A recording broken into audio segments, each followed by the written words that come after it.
The Devil Judge episode 4 dimulai dengan Gaon yang mengetahui fakta dari pelayan di rumah Yohan bahwa Yohan adalah satu-satunya yang selamat dari insiden kebakaran. Ishak meninggal saat kebakaran itu.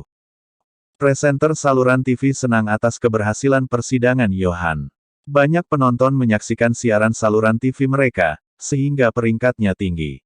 Ia juga merekam pembicaraan Yohan dan Jin Jo di belakang panggung yang mengatakan mereka adalah tim. Persidangan tersebut menyebabkan kekacauan bagi Yang Min, yang mendapati dirinya terguncang dan tidak yakin bagaimana mempersiapkan persidangan berikutnya. Kyung Hee menemui Yohan dan mencoba memintanya untuk menghentikan kasus putranya itu. Yohan memberinya ultimatum. Ia akan membiarkan putranya pergi jika Kyung Hee mengakui kebenaran tentang kasus yang pernah dipegang Kyung Hee 19 tahun yang lalu, di mana saat itu Kyung Hee menyelidiki seorang politisi muda dengan masa depan yang cerah, yang dituduh menerima suap, padahal Kyung Hee tahu jelas bahwa politisi muda itu tidak menerima suap. Kyung Hee mencoba menelepon Yayasan Tanggung Jawab Sosial tetapi gagal. Dia sendirian. Kembali ke mansion, Gaon melihat sebuah foto keluarga, foto seorang pria mirip dirinya yang bernama Ishak dengan istri dan anaknya, yaitu Elia. Elia memperhatikan Gaon dan marah. Ia tak suka melihat Gaon. Meskipun begitu, Gaon tetap bersikap baik dan membuatkan roti panggang untuk Elia. Elia mulai bersikap baik pada Gaon, terutama saat melihat Gaon akrab dengan kucingnya. Kucingnya itu tak mudah akrab dengan orang baru. Elia membahas kepribadian Yohan dan bagaimana dia tampil di depan publik. Elia yakin bahwa Yohan menyembunyikan siapa dia sebenarnya. Ia mengatakan setiap hari ia berpikir bagaimana Yohan bisa sampai menguasai rumah itu. Hal itu membuat Gaon penasaran dan menelepon Suhyun, menanyakan apakah ia bisa bertemu dengan petugas yang menyelidiki kasus kebakaran 10 tahun lalu. Akhirnya, Gaon dan Suhyun mendatangi petugas yang menyelidiki kebakaran 10 tahun lalu itu. Saat mereka bertanya, petugas itu mengatakan bahwa saat itu Yohan tidak menceritakan banyak, karena saat itu ia juga tertimpa atap. Gaon kemudian menceritakan bahwa Yohan membatalkan donasi yang dibuat Ishak. Petugas itu marah dan mengatakan itu adalah bohong. Lalu Suhyun bertanya bagaimana petugas itu bisa membuka restoran padahal ia punya banyak hutang judi. Ia juga mengatakan bahwa dulu petugas itu menutup kasus atas dasar bahwa penyebabnya tak diketahui, namun tiba-tiba 2 bulan kemudian ia berhenti dan membuka restoran, serta semua hutang judinya lunas. Yohan mengundang Gaon ke acara besar, yaitu acara proyek rumah impian yang diselenggarakan oleh Yayasan Sosial. Di sana, Gaon bertemu dengan Sun A dan berbagai perwakilan perusahaan lainnya. Mereka semua sangat menyukai Gaon dan mengagumi ketampanan Gaon. Mereka berkerumun dan meminta foto bersama Gaon. Yohan melihat Gaon kewalahan dan menyelamatkannya, lalu membawa Gaon pergi dan bertemu dengan berbagai orang berkekuatan tinggi, termasuk presiden dan ketua dewan.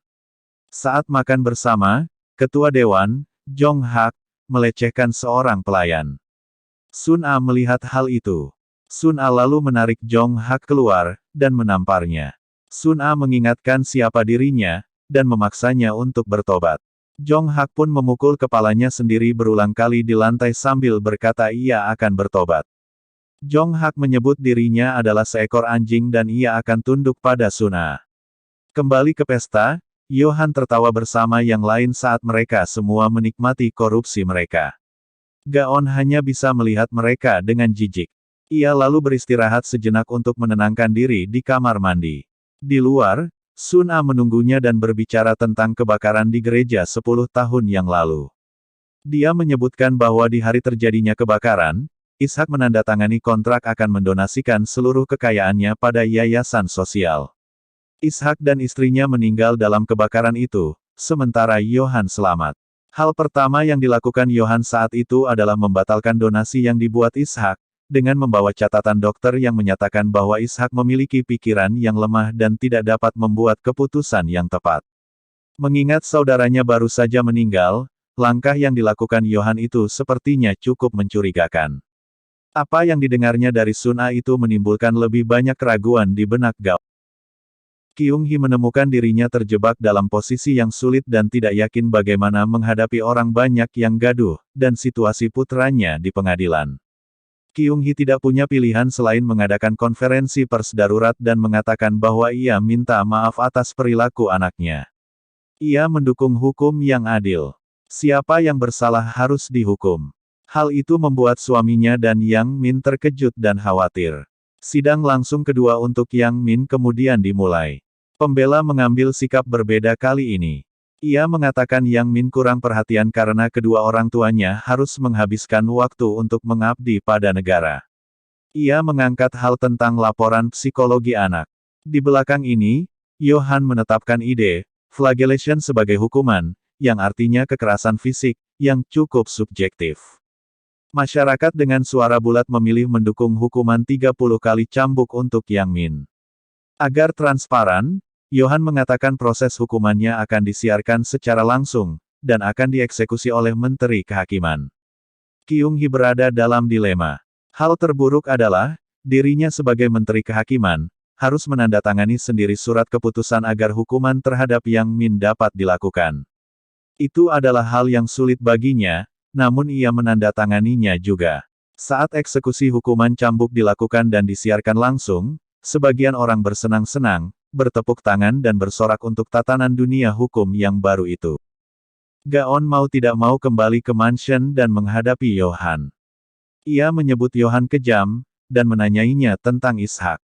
Ia mengatakan Yohan adalah monster berhati dingin yang tega membunuh saudaranya sendiri. Mendengar itu, Yohan marah dan berteriak mempertanyakan apakah Gaon tahu arti kejam yang sebenarnya. Kembali ke kejadian kebakaran di gereja. Api menyebar dengan cepat, menjalar dari belakang dan menghanguskan tempat itu. Orang-orang yayasan sosial semuanya ada di sana, termasuk ketua dan Elia juga. Ishak melihat api dari jauh dan mencoba masuk ke dalam untuk menyelamatkan Elia. Semua orang saling dorong untuk menyelamatkan diri. Elia dan keluarganya pun ikut terinjak-injak. Yohan, yang ingin masuk ke dalam menyelamatkan Ishak dan keluarganya, tak bisa masuk karena ramainya orang berdesakan keluar. Ia melihat dengan mata kepala sendiri Ishak mengorbankan dirinya untuk menyelamatkan Elia di tengah pilar api menyala yang menimpanya. Saat Yohan membantu, Ishak ternyata tak bisa diselamatkan. Yohan terpaksa meninggalkan Ishak sambil menggendong Elia yang sedang pingsan. Kemarahan terlihat jelas di mata Yohan saat melihat orang banyak hanya memikirkan diri sendiri, dan duduk-duduk dengan minuman panas dan selimut. Tak satu pun dari mereka mencoba membantu. Di punggung Yohan terlihat bekas tanda salib yang menimpa punggungnya.